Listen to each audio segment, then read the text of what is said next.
Well, mercy is what we need. I know that in a gathering of this size, the stories of pain, the stories of loss, the stories of suffering that are happening right now. I'm not talking ancient history. I mean, right now, you're smack dab in the middle of it. The number of stories that are happening like that right now in this room are numerous. And if we could share the stories, it would be heart-wrenching. And we need mercy. And sometimes you have a bad day, right? But then sometimes it turns into a series of bad days. And I just want to say, if that's you right now, if you're in a trial right now, this one's for you. And if you're not in a trial right now, guess what? This one's for you too. Because your trial's coming. Because you never know what a day's going to bring. And we all know what it's like to go through these rough times. Just so we realize we're all kind of on the same page or in the same boat. Quick survey. Let's just be honest. How many of you had a bad day this week? Put your hands up. Come on. All right, hands down. How many of you had a bad day with hair on it this week? Let's see if we thin it out a little bit. Yeah, some of us, all right? How many of you are sitting next to your bad day currently at this moment? Sorry, dude, that was rough. That hand just shot up, man. How many of you would like to give your bad day to someone who didn't raise their hand? Yes. Yeah. And I said it earlier, sometimes a bad day turns into a series of bad days. And that's when you know you're in a trial. And sometimes that trial just feels like a 10,000-pound weight on your chest. And it's in those moments that sometimes we find ourselves literally like with a clenched fist raised to heaven saying, God, where are you? What are you doing? Have you abandoned me? And then even worse than abandonment, sometimes it feels like, God, are you out to get me? Are you even for me anymore? And so we're going to spend 3 weeks saying, yes, indeed, God is out to get you, but not in the way you think. The God that we meet in Jesus is a God, no matter what you've done, he won't stop loving you. There's nothing you can do to make him love you more. There's nothing you can do that would make him love you less. And you know why he loves you? Because he loves you. Because he loves you. Because he loves you. It's just a part of who he is. But God is indeed out to get us, but not in the way that we think. And we need to follow Jesus during this Lenten journey to understand how is it that God wants to get us. You know, Jesus' most often given command and invitation was just 2 words. You, follow me. Follow me. Follow me. Now, the question we need to ask then is, where was Jesus going when he asked us to follow him? And I tell you where he was going. He was going to be arrested and to face his trial and testing.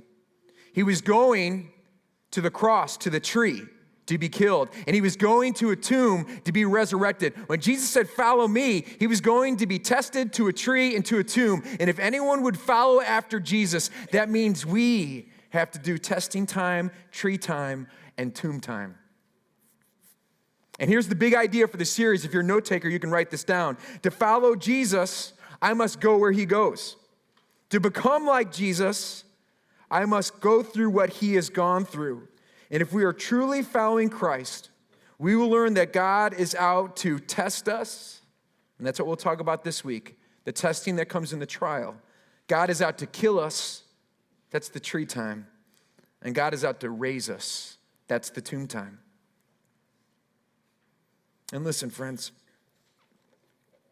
a lot of us get the idea that the cross, it's the means of salvation. Jesus did for us what we could not do on our own. He lived the perfect life, and then he offered his life as a sacrifice, as a substitute on our behalf. But the cross is more than a means of salvation. It is also a means of transformation. It is a way of life. And if we are going to experience all that God has for us, to be people fully alive, fully developed, we need test time, tree time, tomb time to become fully alive. And it's so easy in our trial and our difficulties to lose track of all that because we're in pain, and that's totally understandable. But I don't want you to miss this. In fact, before we go to John 18, I want to look at this obscure passage in Luke 23, and it's kind of this odd, weird verse. I've never heard anyone actually ever preach on it. And there's these women that are following Jesus as he's on his way to the cross. And Jesus says this strange thing to them. They're emotionally moved by Jesus' suffering. And that will probably and hopefully happen to us these next few weeks. as we look at the extremity of what Jesus suffered on our behalf, I hope we're moved. And these women are emotionally moved and they're weeping. But look at what Jesus says to them. This is in Luke 23. He says, daughters of Jerusalem, do not weep for me. Weep for yourselves. Isn't that an odd thing to say? And here's what I think will happen. There will be millions of people who will gather in this Lenten season in services, and they will see what Jesus has done, and they will be emotionally moved, and therein lies the danger. We will be emotionally moved, and that's it. Because I think what Jesus is saying here to the daughters of Jerusalem, he's also saying to us, he's saying, you are sentimentally moved, but you don't get it. Like you've been moved in a general way, but you don't understand what I'm doing and why I'm doing it. You're weeping, but you don't understand the invitation I'm giving you. What Jesus is saying to us in this passage is just like the Father took Jesus, his trial, his death, and redeemed it for the good of the world. What Jesus is saying is this: God can take your trial, your suffering, and even your death and redeem it for good in you and through you. And if you don't get that, you should weep for yourself, because you're gonna waste your life and you're gonna waste your pain. And you don't wanna waste your pain or your life. So what do you say the next 3 weeks? We do more than just be emotionally moved. Let's get it. Let's get it. How do we cooperate with God in our test time, in our tree time, in our tomb time? Because no one gets to avoid that. And we're gonna look specifically at the test today. And here's the big idea. In times of trial, we will face 2 tests: the identity test and the deity test. Each test has a question. Each test gives you a life choice. No one gets to skip the test. And Jesus gave his life so you can pass the test. So we're gonna look at these 2 tests, and I'm gonna show you the test question, and then I'm even gonna give you the answers. It's a cheat sheet. Isn't that cool? God actually wants you to have the cheat sheet. Jesus actually is so committed to you passing the test that he gave his very life. So let's look at these tests. Number 1, the identity test. And here's the question: who am I? In times of testing, in times of trial, you're gonna ask this question: who am I? What is it that my identity is grounded and sourced in? Who am I? And when the test hit, there's gonna be one of 2 things that's revealed, because there's only 2 options, only 2 answers to this question. The first one is the grounded life, and the other one is the ungrounded life. Now let me give you an image for the grounded life. Think of it as a tree. You're gonna just be wowed with my mad artistic skills. Look at this tree. It's like photorealism. It's amazing. Now, a tree has to be rooted into soil. Just last week, I was driving in rural Michigan, and along this strip of road, maybe a couple miles, there were at least 15 trees, huge trees that were completely uprooted. Now, we had a storm about a week before that. We had high velocity winds. And I don't know enough about the soil or that region, but the soil didn't hold. And these massive trees were uprooted. And when the storm hits you, when the test hits you, you're going to discover what your life is rooted in, what your sense of identity is rooted in, and if it is strong enough to hold. So let's look at this grounded life in the life of Jesus. And where did he source his identity? Now, back to the beginning of John 18, here's what's going on. Jesus is being rejected by his whole world. His friends and his foes are rejecting him. Jerusalem and Rome is rejecting him. The pagan political leaders, the self-righteous religious leaders, they're all rejecting him. His life's work is being rejected. His very personhood is being rejected. They're saying, you are a zero. You don't even deserve to live. The whole world, in essence, is out to get him. And that's what it feels like in a trial. And some of you, that's right where you're at right now. Like relationships that you thought were trusted and safe aren't trusted and safe. And there's betrayal and they feel dangerous. Things that you invested your life and your significance into that you thought would last are beginning to crumble. And that's exactly where Jesus is at. And it builds to this confrontation. And Roman soldiers are coming with weapons. And how does Jesus respond to this total rejection? How does Jesus respond to the world coming apart? He actually responds with a question. It's an identity question. Look at what it says. It says, Jesus, knowing all that was going to happen to him, went out and asked them, who is it you want? It's an identity question. And they fire back, Jesus of Nazareth, they replied. And then he responds with an identity answer. It says, I am he, Jesus said. Now the translation says, I am he. But the original language, it's igoi ami. Igoi ami. And there's this subversive play on words that's happening here. This phrase, igoi ami, it recurs actually numerous times in the book of John, and it can be literally translated, I am. So they basically say, who are you? And Jesus says, I am. Isn't that kind of cool?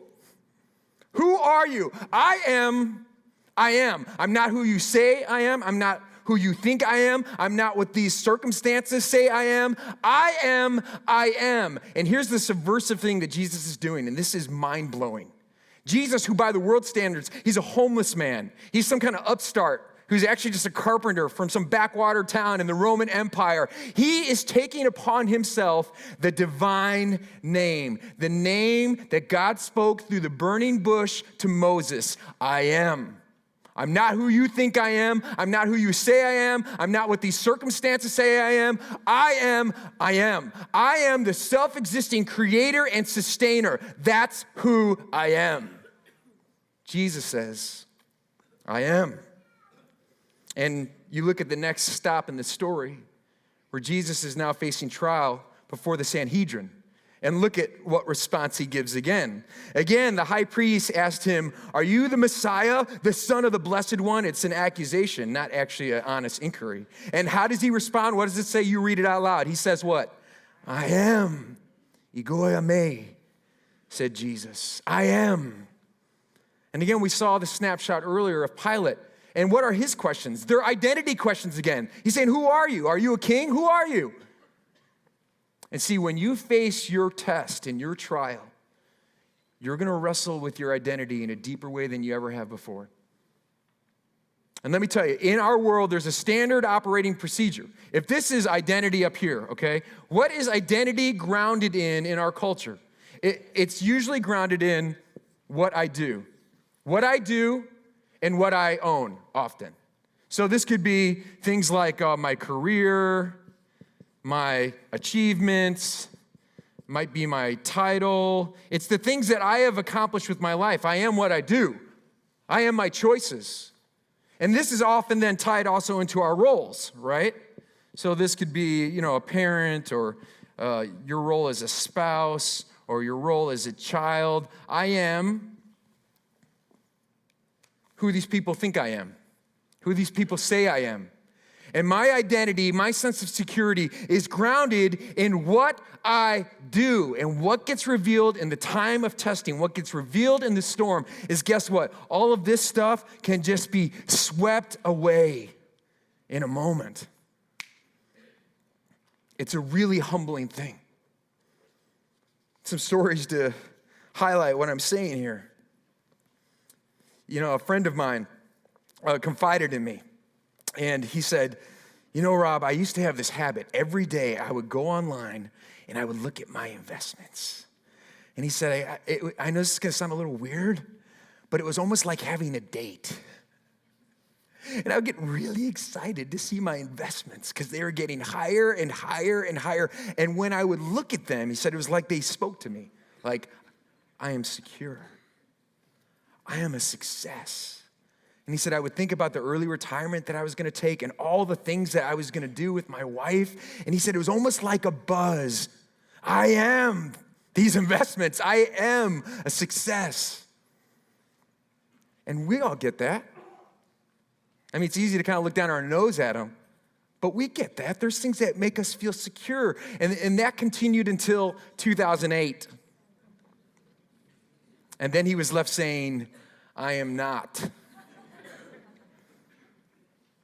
I am not going to retire early.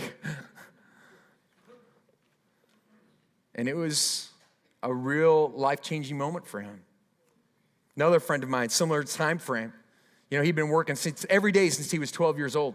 And he worked for a Fortune 500 company, was very successful, continued to get promoted, was a regional manager. And then he took a new job with a new company, and then the economy tanked, and that company tanked, and his job went away. And here was a guy who his whole life said, I am the guy who worked every day since I'm 12 years old. I am the guy who works 80 or 90 hours a week to get it done no matter what it takes. I am the guy who always gets promoted. I am the guy who always ends up in leadership, because he had been. Until 1 month, 2 months, 6 months, 9 months, 12 months, no job. 15 months, no job. 18 months, no job. 2 years, no job. Rejection, rejection, rejection, rejection. And he was left saying, I am not. I'm not. One of my best friends, a few years back, calls me on Christmas Eve. And his daughter is 27 years old, recently married, beginning her life. She's coming to their Christmas Eve celebration, and she was struck and killed in a car accident. There are no words, we just wept together. And see, if the whole weight of your identity is rested on your role as a parent, what do you say in that moment? I am not. And see, in the time of trial, God reveals what is true to us. That anything we try to ground our identity in that is not eternal and unchanging, it actually leaves us ungrounded. Because when this gets swept away, we realize our roots are actually just hanging in the air, and it's an ungrounded life. And God is calling us to ground our identity into something that is eternal and unchanging. And the only thing I know for identity that you can ground in that's eternal and unchanging is I am. Can I get an amen? This is the one place, and I am just old enough in my journey and humbled enough now by the circumstances of my life that I've had to go through to say, you know what, my wife can be taken from me. My kids can be taken from me. My job can be taken from me. My health can be taken from me. And you know what I'm down to? There's only one thing that can't be taken from me, and his name is Jesus. Hell can't take him from me. Satan himself can't take him from me. Suffering can't take him from me. Sickness can't take him from me. Even death can't take him from me. And there's only one thing that doesn't change in this unchanging world. It's the Chicago Cubs. They always lose. I'm originally from Chicago. I had to put that one in there. Go White Sox. If you live long enough, you realize everything changes, and a lot of that change is going to break your heart. And there's only one thing that doesn't change in an ever-changing, unbreaking world. And it's this: Jesus is the same yesterday, today, and forever. If you only take one sentence home today, take that one home. Jesus is the same yesterday, today, and forever. Let's say it together. Come on. Jesus is the same yesterday, today, and forever. And friends, do you want to know the identity that Jesus gives you that can never change? It's not dependent on your behavior. It's an identity as a beloved son or daughter. And that's the grounded life. That's the secure life. That's the confident life. Yet to all who received him, to those who believed in his name, he gave the right to become children of God. And I love this passage in Romans. Just as it says also in Hosea, I shall call those who are not my people, my people. I will call those who are not beloved, my beloved. And that is the distinguishing factor of all humanity. Those who realize they are the beloved and those who have yet to realize it. And this identity is a gift based on what Jesus has done for you, his life, his death, his resurrection. And my greatest hope for you in this series, especially if you're in a time of trial, that you will hear reverberating at the core of your being these words: you are my beloved. And because Jesus is the I am, no matter what's going on, no matter what you've done, you can say, I am the beloved. And there's a place that only the voice of God can go inside of you. You can hear I love you from mom, dad, spouse, boyfriend, girlfriend, whatever. There's a place only the voice of God can go inside of you that says, you are my beloved. And if you haven't received that yet, It's the ungrounded life. And in the time of testing, you're going to face the identity test, and God is out to get you. Why? So that you will know you are the beloved.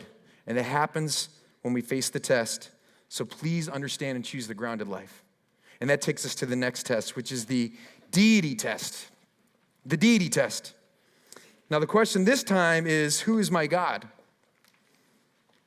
Who's my God? In other words, what do I really trust as my source? What am I really most committed to? And the choices out of this are either the surrendered life or the seller life.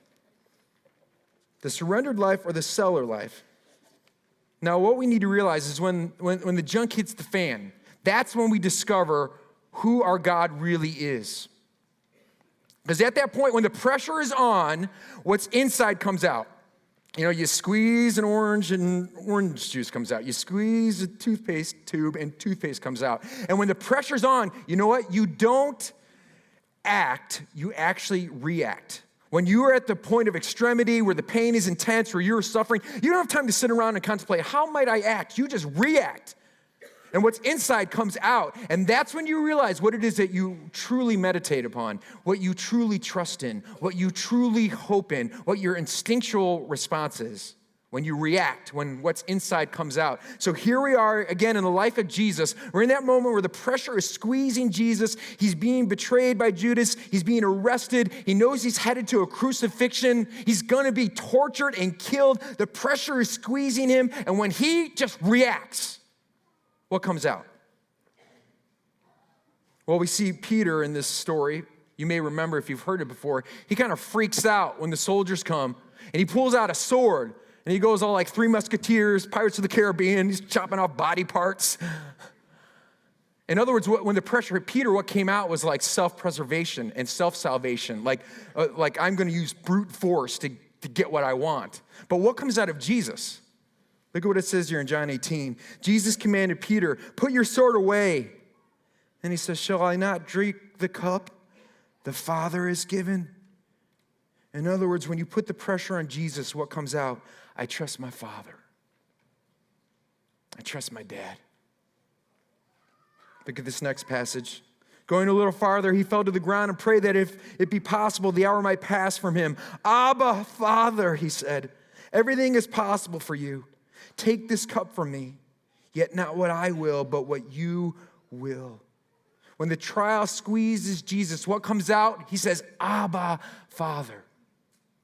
Now, the first words out of an English-speaking baby's mouth is typically da, da, da, da, right?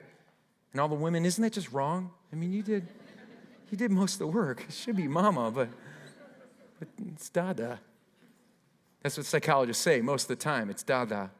Now, in the first century Palestine, for Aramaic culture, the first words out of a baby's mouth, guess what they are? Abba. When you squeeze Jesus and the pressure's on, what comes out? Abba, Father. Not my will, I trust you, Dad, that you are good, that you are sovereign, that no matter how evil these circumstances are, that you're bigger, you're mightier, that you're stronger, that you can bend this for good. And I surrender. God, whatever you're doing in and through this. And that's the surrendered life. And the point of contrast, of course, is Judas. Because while Jesus is surrendering, saying, thy will be done, Judas is selling, saying, my will be done. 30 pieces of silver. And those are the choices. The surrendered life or the seller life. And let me tell you what it looks like in 21st century America. For us, you know, there's something we affectionately call the American dream, and there's a lot of beautiful things in the American dream. People want to come, you know, the huddled masses from around the world to be a part of the opportunity that's here. And here's how it sort of plays out. There's lots of different versions of it, but here's a pretty generalized version of it that gets different iterations. But it goes like, I want to go to my dream school, right? And then after I go to my dream school, I want to get my dream job. And then if you're a guy especially, it's like, and then I want to get my dream car. Yes. And then the ladies will see me in my dream car. And then I will find my dream spouse, right? And then after the dream spouse, I'm going to get the dream house. And then after I have the dream house, I'm going to get the dream kids. And then after the dream kids, I'm going to go on a dream vacation to get away from my dream kids. Right? And then eventually it leads to the dream 401k and the dream retirement. You know how it works. And there's this domesticated version of the faith where really I fit God into my story. God's role is to help me accomplish my dream life. It's like, oh God, you are so fortunate. You get to be a supporting role and player in the epic saga of my life. How awesome is that for you, God? That is so amazing. And I'll make sure, at the awards ceremony that I'll give you the credit. I'd like to thank Jesus Christ for his generous contributions to my life, And actually, history isn't my story or your story. It's his story. It's about Jesus creating, Jesus coming, Jesus saving, Jesus redeeming, Jesus restoring. And one day, all things will be well, and all manners of things will be well. And we get to be a part of that story. And you know what happens when the dream life starts getting clunky and messed up? You know what usually happens? We'll look at God and we'll say, we are falling down on the job, God. Isn't this true? What is going on? Come on. And what that reveals in our hearts is it's actually seller language. Like serving Jesus means, Lord, my life is here to serve your ultimate end. History is your story. Selling Jesus is, you know what, God, you're actually here for my ultimate end. And sometimes people look at Judas and it's like, oh, he's the ultimate sinner, right?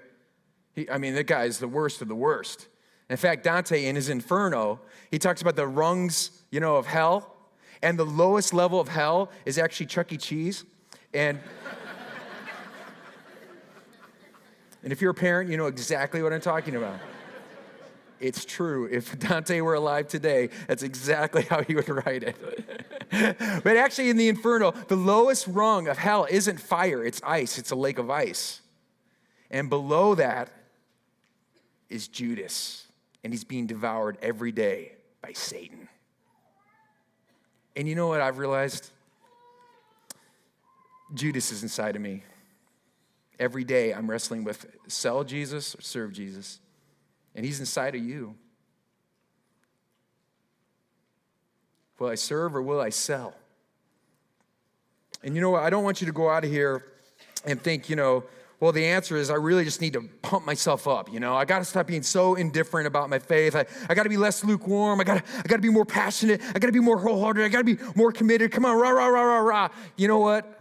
Willpower, stoicism, self-effort won't do it. There's only one way, and that is to look at the cross and look at Jesus. The only way you'll ever become a whole person, wholly committed, is by looking at the cross. Why? Because at the cross, here's what the cross will tell you. Jesus' commitment to you is unconditional. Jesus' commitment to you is whole. Even with Judas, in the last moment, do you remember what he called Judas? He said, friend. Even when he's betraying, he says, friend. Jesus is the friend of sinners. And when you look at the cross, you'll see his commitment was entirely complete to you. The cross means Jesus did not say, Father, I'll love them if, I'll love them as long as, I love them unless. There are no unlesses, no long as, no ifs, no ands, nor buts. And furthermore, the cross means that Jesus enters into your suffering. Whatever trial you're facing, look to the cross and know that God is not watching from a distance. He is in the sweat of it. He's in the pain of it. He's in the sense of loss and the blood. He's in the sense of abandonment in it. If you've been kicked, beaten, abandoned, abused, left for dead, look up and see the face of Jesus. He knows what you're going through. Not because he's watched from a distance, but because he put on flesh and blood and went right into it with you. For you. We have a God who identifies with us in our suffering. And when you really see that, and when you begin to experience that personally between you and Jesus, that he's committed to you without condition, the only possible way to respond, that love prompts love. It's called amazing grace.